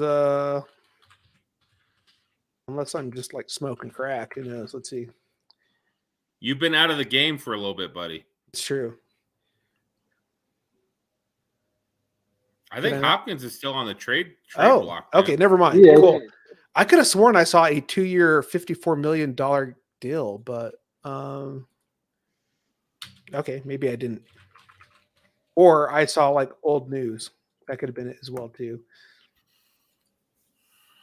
Because in my opinion, I'm like, you got a new coach. Kyler's not coming back till week 10, maybe. And if he comes back, he can't run on that knee. He has to run to be successful. Right. Yeah, it's going to take him at least a year post surgery to get fully up and running. So that's, December, January before, he can really start full go on it to that extent, like you said. So, yeah, I mean, and what does Arizona have to work with at this point? Nothing. They've got Budda Baker. He's an awesome player. Budda Baker. That's so sad. It's so sad to see careers die because they have to be surrounded by trash. It's but yeah, no, for sure. Yeah, I like they were immediately like, no, Cardinals are definitely getting first pick, so they better be. Well, think about it. 2 years ago, we were all on the Cardinals bandwagon of possibly winning the division. Yeah. With Kirk and Hopkins and with Edmonds and Connor in the backfield and Kyler, and their defense looked pretty strong, and they were putting some pieces around there, Chandler Jones and all these guys, and boy, that experiment ended real quick. It did. Yeah, it got bad super fast. But there's going to be contention. It's not going to be easy. There are going to be teams fighting for that first pick for sure. Like things are going to get fairly poor. But the other thing that I was thinking that might be interesting if Elliott ends up getting picked up by the Chargers, and then you have an Austin Eckler and Elliott kind of dual back situation with Kellen Moore there. That could be interesting for that as well. Eckler's trying to get out though. Well, he wants to get paid, but they're not going to trade him and they're not going to pay him. It's the Chargers. Right. And if he gets franchised and let's say they do have a stellar season, then they may open that up and talk. He can't get franchised. They're past that point. Oh, really? Oh, okay. Well, never mind. Well, not this season, but he could next year. Yeah, I was going to say they could do what, non-exclusive? No, this is his last year. He's done. Like you can't franchise him now. I thought he had one more year on his contract. That's what I thought too. This is the last year. You can't. Why is he trying to request a trade if this is his last year on his contract? Because he's wanting to get paid more now than waiting another year into his contract. Oh, dude. If I'm Eckler, I'm keeping my mouth shut, and I know I'm just going to get paid on the open market next year by somebody. Yeah, but he'd be 20. He wouldn't. He's 29 at that point. But he doesn't have a lot of wear and tear, and he's producing at an insane level still. You're right though, Pinky. Once you hit 30, the NFL pretty much thinks you're done as a running back. Yeah, but when you say like wear and tear, that's almost like looking at a car and you're like, oh, look, it only has 20,000 miles on it. And then you get the Carfax and but it's been in 6 accidents. You know what I mean? It's like, yeah, the age only matters to a certain degree with him. You know what I mean? True. Oh, that's why it only has 20,000 miles, because they haven't been able to drive it. Right. Yeah, exactly. It's been in the shop half of its life. There needs to be a middle ground because he can't. The Chargers said you can go look for another deal elsewhere, but by all reports, he's not getting it. Can you really go out there and try to play your best for a team who's not going to pay you anything? I don't know. Well, I think if anything, Depends on how bad you want to win, how competitive you are. Well, yeah, I mean, like that. Okay, but that really is the only way you can offset that, right? Because if he comes out and has like a bang up season, I mean, the season before last, he was neck and neck with what's his name from the Colts, with touchdowns. Last 2 years, Last 2 years, he has 38 touchdowns. Yeah, he's killing most in the NFL by a lot, actually. Right. And also the other thing too, and I think people are going to have to start to realize this. Age is not the same now as it was a decade ago. Like the ability for people to train, their nutrition, even their turnarounds from major surgeries are like absolutely phenomenal in comparison to what we were 10 years ago. So I think people are going to start to understand that as well, that, people have a lot of room left, even with their age starting to creep up. You even look at Adrian Peterson, he still played to a decent degree, even for his last 2-3 seasons. So it's, and he hurt AP, which Eckler has going for him is AP couldn't do anything out of the backfield as far as the passing game was concerned. Yep, exactly. That was always a knock on him. And if he could have, you would have seen a lot more from him later in his career rather than just that 1 and 2 down back kind of thing. Yeah. So Eckler does have that going for him, but he's also a smaller guy. Yeah. Well, smaller guys typically have less wear as well. They're either going to end up more concussion prone or they're going to tear stuff. So he did have 107 receptions last season. So that's what I was going to ask you guys. Could he, because I've said this about Christian McCaffrey, and I believe this will prolong Christian McCaffrey's career and allow him to get paid still, he can just convert to a slot receiver without any issues whatsoever. Could Eckler do something similar and prolong his career and be able to get maybe not a big payday, but a middle of the road payday because of that? I don't think that's a good move for him. I mean, I would just stick with what he's doing, and I think his type of career is unfortunately going to be one of those things that dwindles out with 1 year, 12 million, 1 year, 12. You know what I mean? That type of thing where you just see these residuals until just people don't care anymore, which is a bummer because I do think he has like a lot of life and potential. But I don't know. I think he comes out swinging this year, and if so, then you might actually start to see some offers come up. But my guy Ray. Oh boy! I think you should start wearing those jerseys on your day off, dude. Like it's not working. It's not going over well. See, put that one and wait till you get to Ohio, bro. We had a guest. We had a guest on last week, Cameron, from one of the other podcasts on the MHRT network, and he was digging on Pinky a little bit. Pinky had to question whether or not he was going to be allowed back. Sounds like I need to talk to this guy. Yeah, it was good. But yeah, no, it's been a while. I haven't had anybody to talk football with, so that's why I'm like, that's what else is on your mind? What else is on your mind?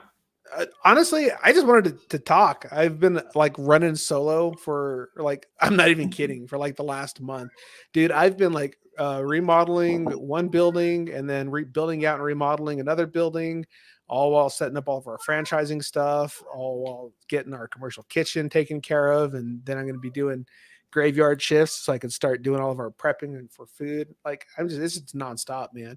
So it's like I felt like I haven't even talked to a person, like a genuine person, in like 3 months.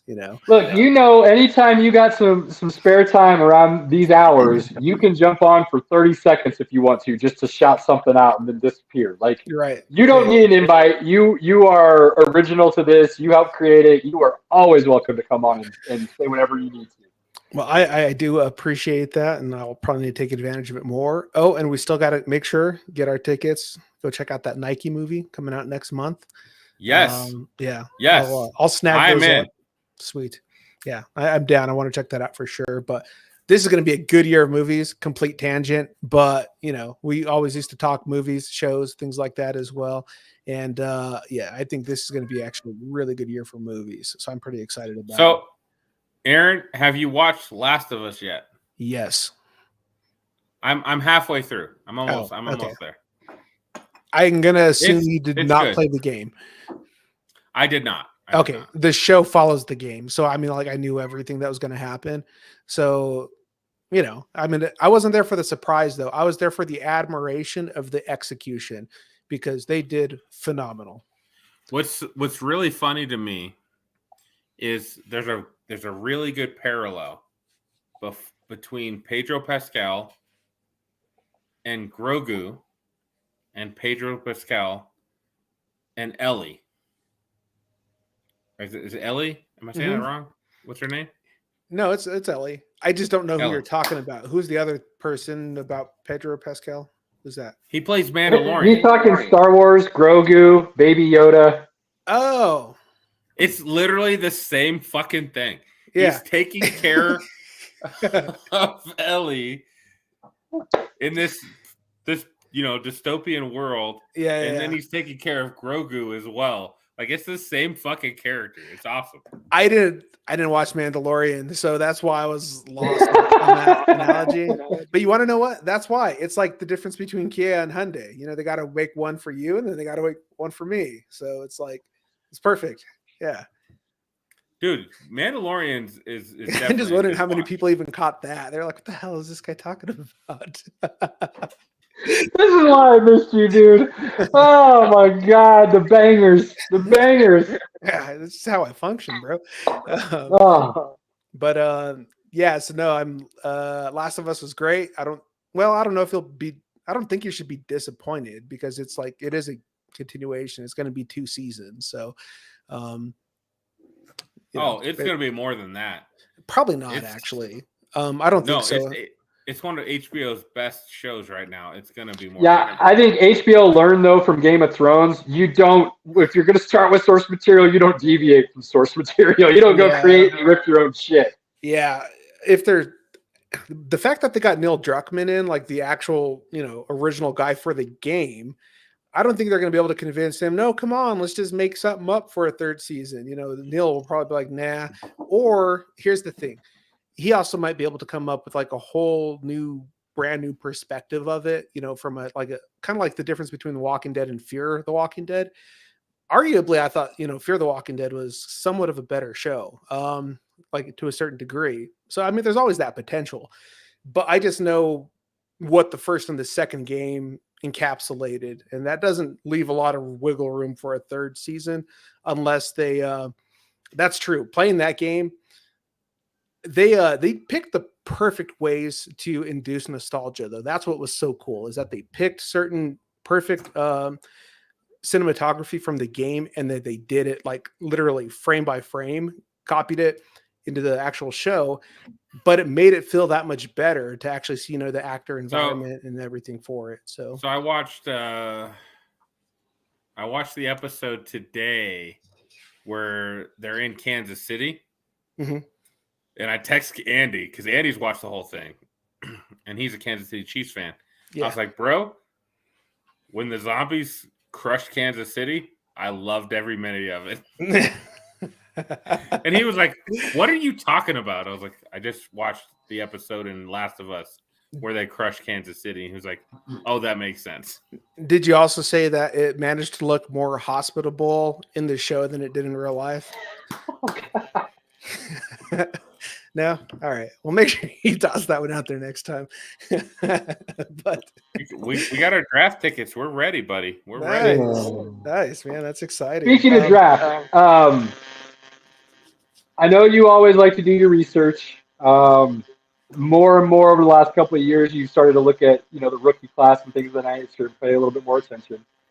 Peaky's going to be in Kansas City, so he won't really be around. I'm setting up some type of stream where we can kind of get together for the first round and watch it and bounce off each other and things of that nature. First round, it's on a Thursday night. Keep that in mind. If it fits your schedule, would love to have you be a part of that, even if it's just for, them beautiful one-off comments that will stick with people for a while. That's what I do, is I make impressions. But yeah, no, I'm down, man. Just make sure, give me like a week notice. I can do that. and ensure I put it on the calendar. If it doesn't on the calendar. Yeah, but I still need notice. Trust I'll me. get you. Yeah, when we get closer, I'll get you. At this I'll point make sure to tag you in the podcast chat so that Yeah. it's not something that you just let go by. Yeah. All right. So I've got to ask you, Aaron. What's up? If you've paid, I know you've been busy, business, all that. If you had to pick one team that got better during free agency, what team would you pick? Wait, are you saying pick the team that has gotten better or best, or one that I'm hoping can still salvage something? Because what team are you like? You know what? Based on what they did in free agency, I'm kind of excited to watch that team. It's still the Jets, to be honest. Yeah, I'm gonna find myself rooting for the Jets this next season. I'm pretty much like adopting three teams since I feel like I just lost my own. You know what I mean? It's like I'm gonna catch me some strays, and so then at least I have a 1 in 3 chance of my team not disappointing me. And I like numbers, but no, definitely I'm rooting for the Jets. I'm rooting for the Jaguars, and the Bears. Probably not. Yeah. That's kind of a lost cause. It really is. I don't care what moves they make. It's like, unless you make some, what they got to do? They got to do what Kobe did, like where you go from 8 to 24, 24 to 8. You know what I mean? They need to figure out how to do that as a full identity and just not be the Bears anymore and sell themselves. I don't care. I don't know. They just need to not exist. And then we can finally get over them. So yeah, good. Ravens are still going to be middle of the road. That's not going to change. And them, even with what is it was a non-exclusive franchise tag they put on? Yeah, God, they're stupid. Like, you know what I mean? They're just dumb. So talking about Lamar, what would you do? Well, I mean, I would have realized what he was 3 years ago when I actually realized what he was. And like, I would have kind of planned on getting rid of him and getting what I could, because dude, Huntley is, in my opinion, just as good for what their game plan is. Like, as if you want to look at it, just generally speaking, does he have a better arm? Is he better at this? It doesn't matter, because they're so single dimensional. That guy could play the role, and he could play that role for millions upon millions upon millions of dollars cheaper. So it's like, why they just didn't do that. It's the same thing with Ezekiel Elliott and Tony Pollard. You know what I mean? I think you guys are both terribly wrong about Lamar, but that's me. Look, I will say this about Lamar. I just have an issue giving a guy 200 to 250 million guaranteed when I don't know if he can win in the pocket. That's all I'm saying. I just don't know. I say now, yeah, good. Horrible OC, horrible wide receivers. He hasn't had a great team offensively around him. So that could be his problem. I don't know. But it's a big gamble to give a guy that kind of money when you just don't know. Yeah, well, okay, so here's the interesting thing, right? So you do it this way. If you say Lamar goes to the Cowboys and Prescott goes to the Ravens, what team gets better? Right? And I would argue and say Cowboys get better with Lamar Jackson. The Ravens don't get better with Prescott. So when you look at it in that sense, and you can sit there and say, oh, but he's not a passing quarterback. Well, the Cowboys already showed you what they do with a passing, pocket quarterback. That doesn't matter. They need dynamic. Matter of fact, if you look at when Romo was there and how much of a threat he was when he was actually outside of the pocket, that's kind of where they won games. He also threw a lot of picks, but that's here nor there. So it's like, I don't know. I think in that sense, it's all about the team dynamic. So to Generation X, we went over this last week. You're going to beat a dead horse with us. Don't go down that road, sir. Don't go down that road. I got no problem with a guy not playing when he doesn't have a guaranteed contract. I just don't. I don't. Okay. Here's the problem with that, Pinky. If I sign you at a 4-year deal and I pay you 4 years of money and you say, actually, I'm only playing for 3. You don't think there's a problem with that? Like in what sense in any situation? I do with that, but Lamar was not playing with that. Lamar had nothing. But he got He had no paid. guarantees. But he got paid. It's not like he was out there working for free. You know what I mean?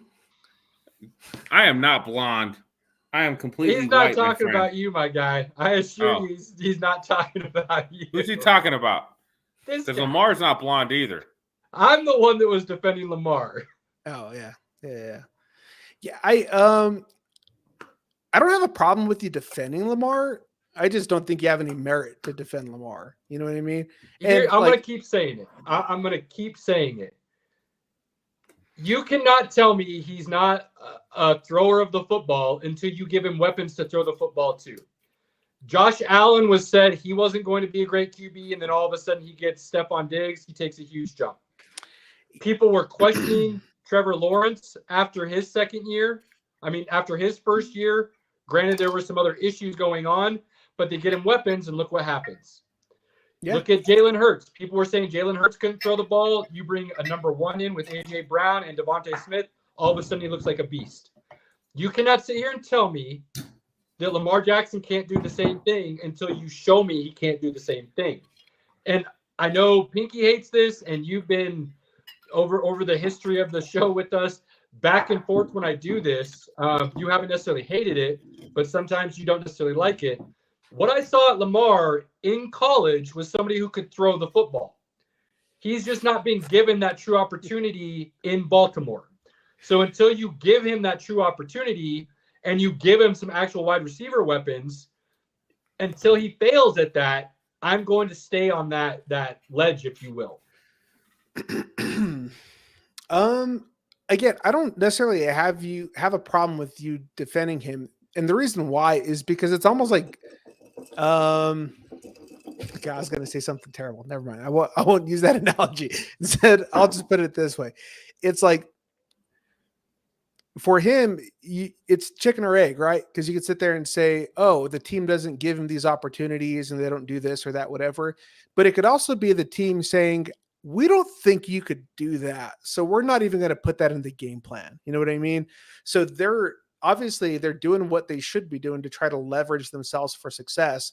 So you're arguing that them over the last X amount of years is them not knowing who Lamar Jackson is and for some reason just want to go lose. You know what I mean? So it's like, I can't argue that. I'm like, these guys are the paid professionals. Granted, so are a lot of other teams that we've seen that were absolutely terrible, but I'm going to have to go with, listen, they should know what he can and can't do. And if they're not building around that, there's probably a reason. That's my assumption. Here, Aaron, I got to ask you a question. Yeah. I have a beer bet with a buddy of mine about Lamar Jackson receiving an offer from another team. What are the odds another team tries to sign Lamar? Oh, wait. Okay. What teams are out there that are absolutely dumb and have a ton of money?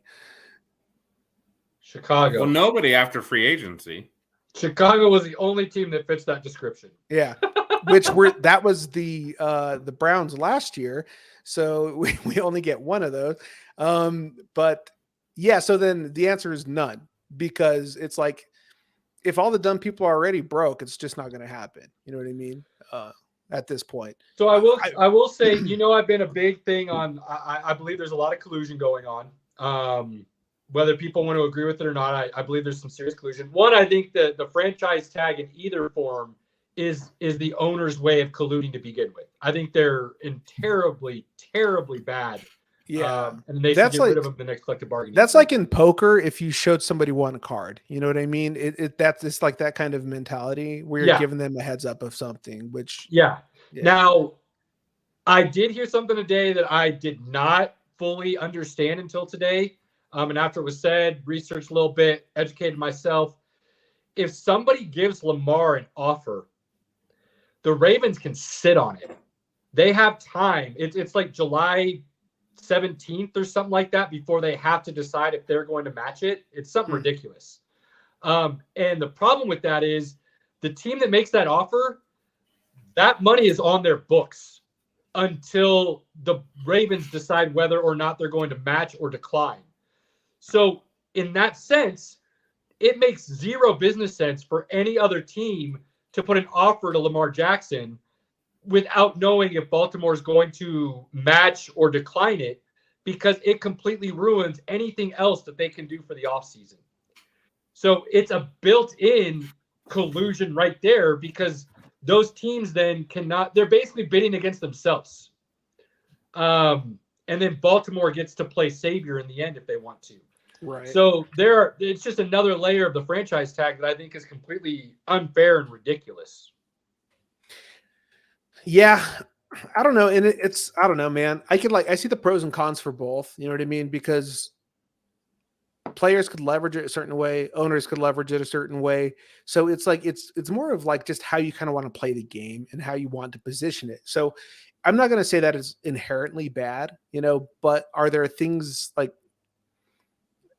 can it promote like bad ways of doing business? Of course, you know what I mean? But like everything can. And it's like, if you wanted to make things more technically fair, I mean, you could also sit there and put it almost like silent bid. Nobody gets to see what offers are that are coming out. You know what I mean? And then that would force play or teams to actually pay what they thought the true value was for the players. Sure. You know what I mean? So I'm like, there are a lot of things that could be done that would technically make adjustments to it and how it's done. But as it stands now, everything's like the tax code, right? People are always going to use whatever they can in the system to their advantage, and you can't hate them for it. So it's like, hey, we know how I feel about the salary cap.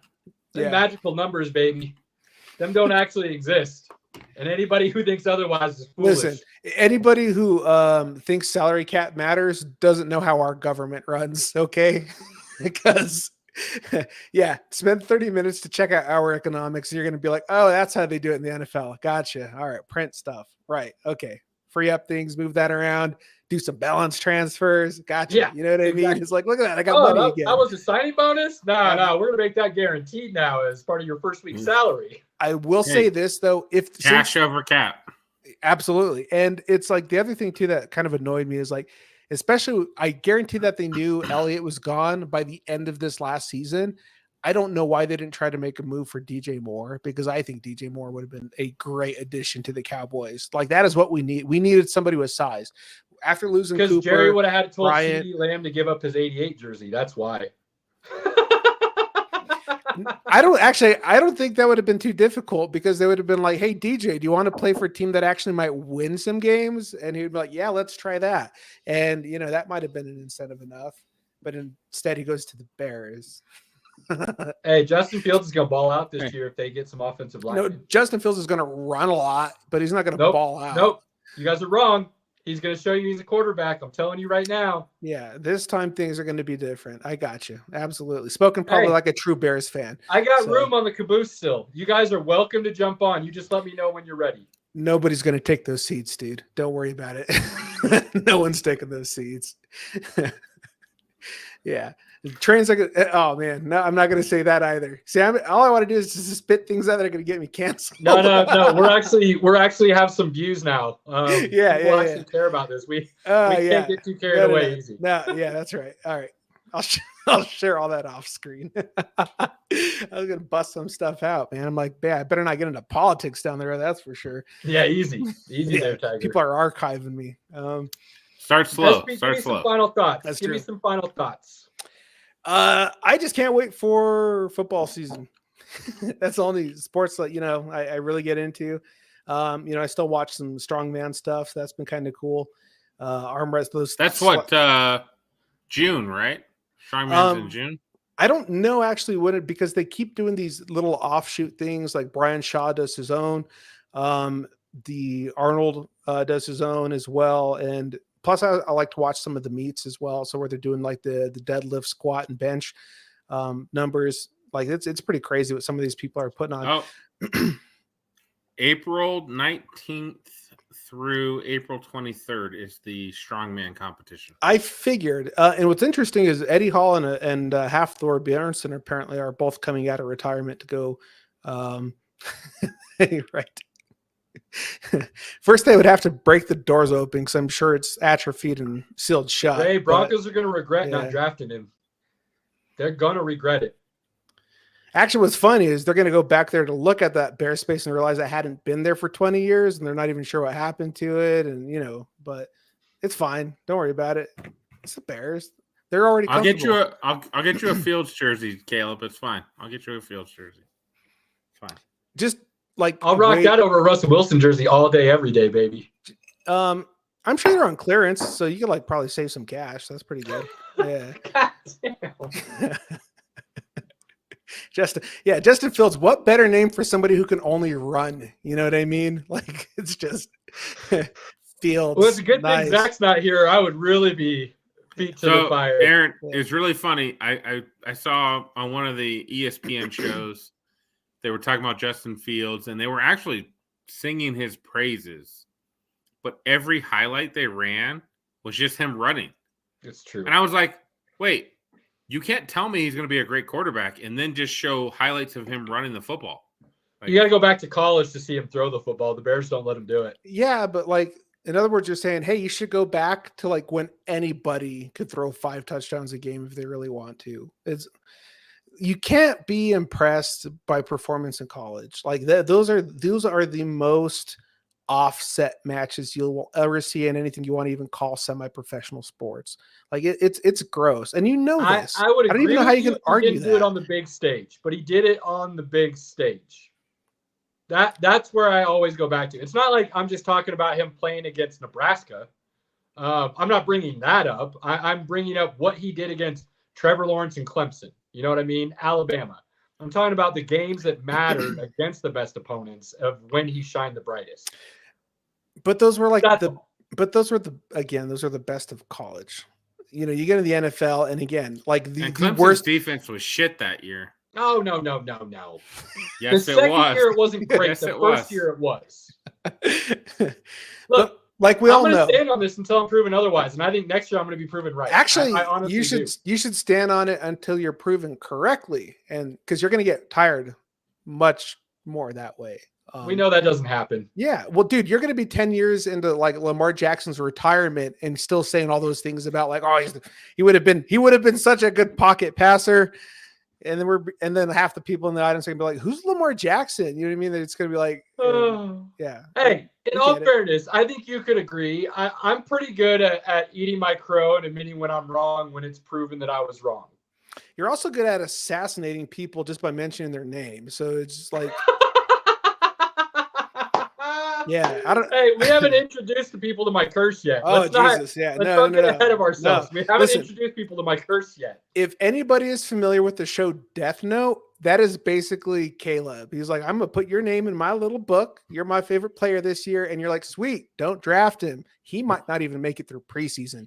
So it's yeah. I mean, literally, you know what you should do? Take the time and write off the list of all the people that you were high on. All you have to start was with the Raiders, and people are going to be like, oh, it's like that. You know what I mean? And yes, it is like that. Henry Ruggs didn't fare so well, did he? No.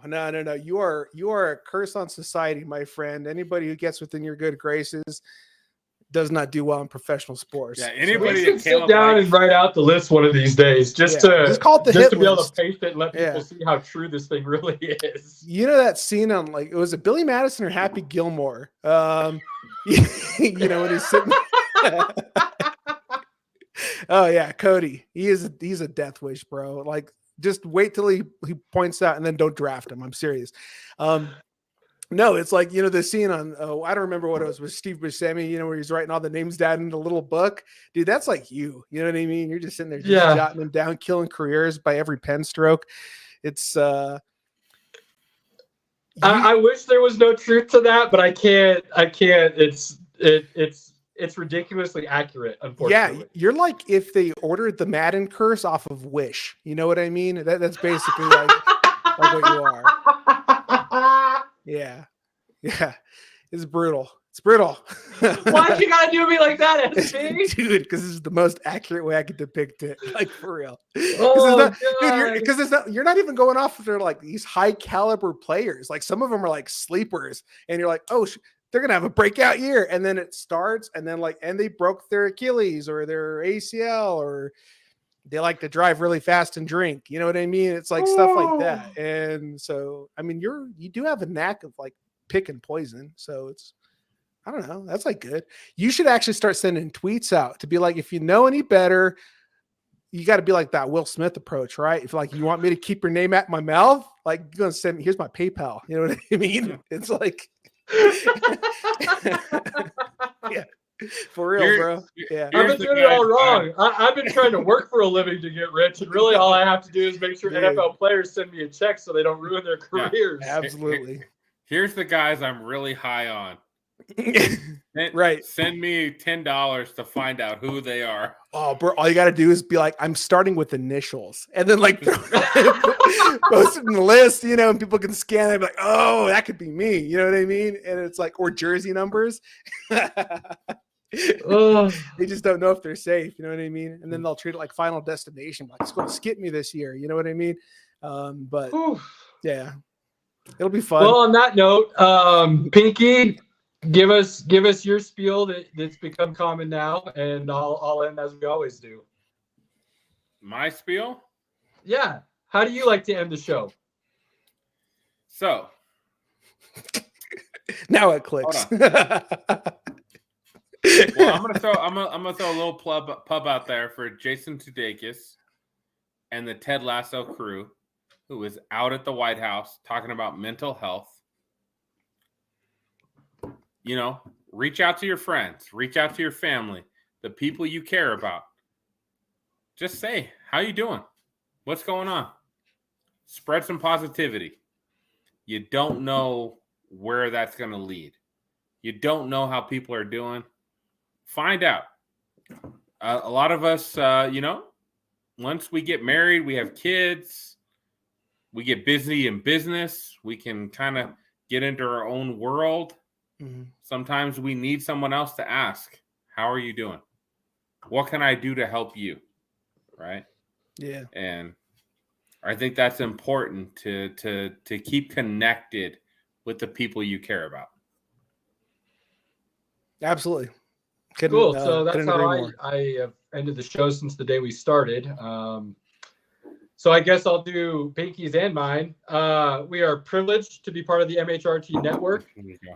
There are many great podcasts on this network, not just ours. Although selfishly, I hope you support ours first and then everybody else's. But there's a lot of great voices, a lot of great information. Check all of them out, from hockey to Broncos to a couple new ones coming out that we spoke about last week. Pinky, do you want to mention all these names finally? Well, I just wanted to mention, we got a shout out on the 50 to 80 podcast that comes out before ours. We are the only podcast on the network that talks about everything. Like a lot of, in the Cluster podcast, they talk about Avalanche hockey, but most of everybody else talks about the Broncos in some way, shape, or form. And we talk about everything. And I think that is awesome. Oh, you've always been the main perpetrator of that. Yeah, absolutely. Facts. But I love it. I absolutely love it.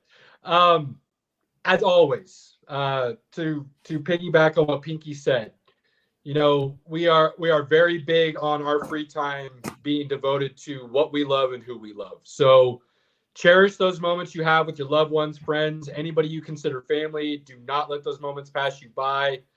Always take advantage of when you have them, no matter how short or long they are. We love Pinky because he loves all aspects of football.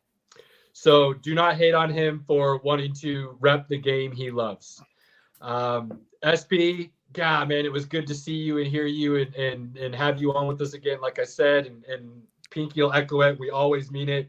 You don't need an invite. We see you pop into the studio. You want the link to jump in. You let us know. You're always welcome and always will be. On that note, you know what? We're out.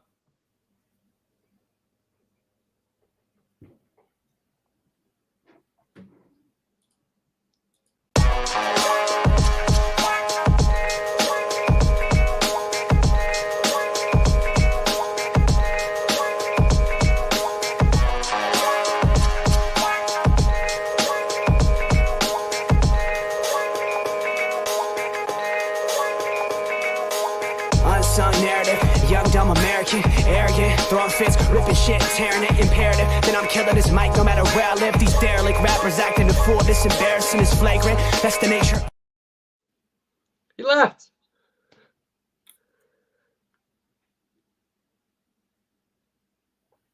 I'll message him real quick. Where'd you go?